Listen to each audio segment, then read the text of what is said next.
अस्सलाम वालेकुम। इन पट्टी जो नालो आहे कक पट्टी। हिन पट्टी जो नालो कक पट्टी छो आहे? हिन पट्टीअ जो पहिरियनि अखरनि सां यानी अलिफ अख़ वारी जेका हीअ पट्टी आहे इन सां कहिड़ो तालुक़ु आहे ऐं हिन पट्टीअ जो अॻिते ईंदड़ सबक़नि सां कहिड़ो तालुक़ु आहे?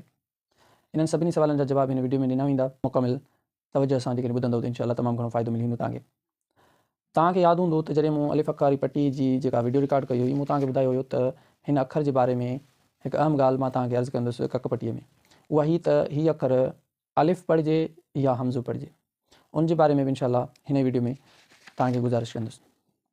ऐं इहो बि तव्हांखे अर्ज़ु कयो वेंदो त हिन पट्टीअ खे सही तरीक़े सां पढ़ाइण जो छा तरीक़ेकार आहे जंहिंसां ॿार जेको आहे फ़ाइदो हासिलु करे सघे, सही नमूने सां सम्झी सघे ऐं हुनखे अखर पढ़णु लिखणु अची सघनि।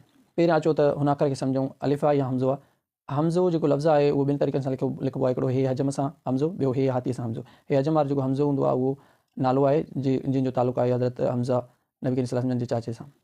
ऐं ॿियो हमज़ो जेको आहे हे हाथीअ वारो, उहो हमज़ो हिकु त हिन अलिफ जो नालो आहे हमज़ो, ॿियो हमज़ो उन अलिफ खे चयो वेंदो आहे जंहिं अलिफ जे मथां का बि हरकत या जज़म अचे, हरकत चइबो आहे एराब खे।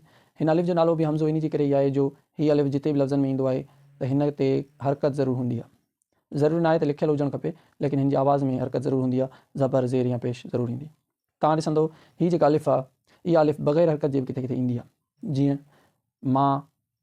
मां में मीम अलिफ नून मां जेको आहे हिते अलिफ ते का बि हरकत कान्हे, त हीअ जेको अखर आहे इहो जिते बि ईंदो हरकत सां ईंदो, इन जे करे हिन जो नालो हमज़ो आहे। त हिन खे तव्हां हमज़ो पढ़ी सघो था ऐं हिन खे तव्हां हमज़ो पढ़ी सघो था छो जो हिन ते हरकत मौजूदु आहे। कानून जे मुताबिक़ हीअ बि हमज़ो थी वियो हाणे ऐं हीअ त आहे ई हमज़ो, छो जो हीअ अलिफ थी नथो सघे, छो जो हरकत खां बग़ैर नथो अची सघे। हीअ अलिफ बि थी सघे थो, हमज़ो बि थी सघे थो। हाणे अचूं था त हिन खे सही पढ़ाइण जो तरीक़ेकार कहिड़ो आहे। हिन पट्टीअ खे तव्हां हिन तरीक़े सां जेकॾहिं साॼे खां खाॿे पढ़ाइणु चाहियो त इहो ॿार खे ॾाढो मुश्किल लॻंदो। तव्हां मथां खां हेठि पढ़ायो हिन पट्टीअ खे, ॿार खे बिल्कुलु बि आसानु लॻंदो। अलिफ ज़बर पे ज़बर ब जीम ज़बर ज, इन तरीक़े सां ॿार खे जॾहिं तव्हां हीअ पट्टी हिकिड़ी लाइन पढ़ाई, ॿी पढ़ाई, टीं पढ़ाई, कुझु लाइनूं तव्हां पढ़ायो, ॿारनि सां हिकिड़ो मसइलो इहो हूंदो आहे, हिकिड़ा ॿार पढ़ंदा आहिनि त ॿिया ॿुधी ॿुधी यादि करे वठंदा आहिनि ऐं पोइ उहे यादि ई पढ़ंदा आहिनि, अखर खे सुञाणींदा न आहिनि। तव्हां पहिरियों अखर हुननि खे रुॻी ॿुधायो, बक़ाया अखर पाण पढ़ी ॿुधाईंदा, लेकिन पहिरियों अखर हुननि खे पढ़णु मुश्किल लॻंदो आहे। त इहा निशानी आहे त ॿार अखर खे नथो सुञाणे सघे, बाक़ी यादि आहे हुनखे।